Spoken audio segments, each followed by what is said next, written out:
మెదక్ జిల్లా రామాయంపేట మండలం ప్రగతి ధర్మావసరం గ్రామంలో చితం మెగా వైద్య శిబిరం ప్రారంభించారు. సూరారం మల్లారెడ్డి ఆసుపత్రి వారి సౌజన్యంతో మాసాయిపేట మల్లేశం ఆధ్వర్యంలో నిర్వహించారు. సుమారుగా 250 మంది కంటి, ఈసీజీ, ఆరోగ్య పరీక్షలు చేయించుకున్నారు. కార్పొరేట్ వైద్యం పల్లెల్లోని నిరుపేదలకు అందించడమే ముఖ్య ఉద్దేశమని నిర్వాహకులు తెలిపారు. రోగులకు అవసరమైన మందులు ఉచితంగా పంపిణీ చేశారు. అవసరమైన వారికి ఉచితంగా ఆపరేషన్లు కూడా చేస్తామని వైద్యులు తెలిపారు.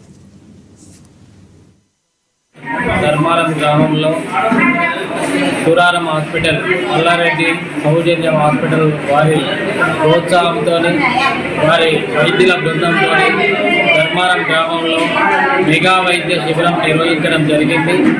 ఇక్కడ వచ్చినటువంటి ప్రతి పేషెంట్ని శ్రద్ధగా వాళ్ళు పరీక్షిస్తూ అనేక రకాల రోగాలకు మందులు ఇస్తున్నారు, ఈసీజీలు ఇస్తున్నారు. కంటి వైద్యము, పంటి వైద్యము, కీళ్ళ నొప్పులు, మెడ నొప్పులు, నడుము నొప్పులు, రకరకాల వైద్యాలకు వాళ్ళు పరీక్షలు చేసి మందులు ఇస్తున్నారు. ఫ్రీగానే ఇంకా ఆపరేషన్కి ఇట్లా అవసరం ఉంటే వాళ్ళు వెహికల్ అరేంజ్ చేసి హాస్పిటల్కి తీసుకెళ్ళి హైదరాబాద్ అక్కడ ఆపరేషన్ చేసి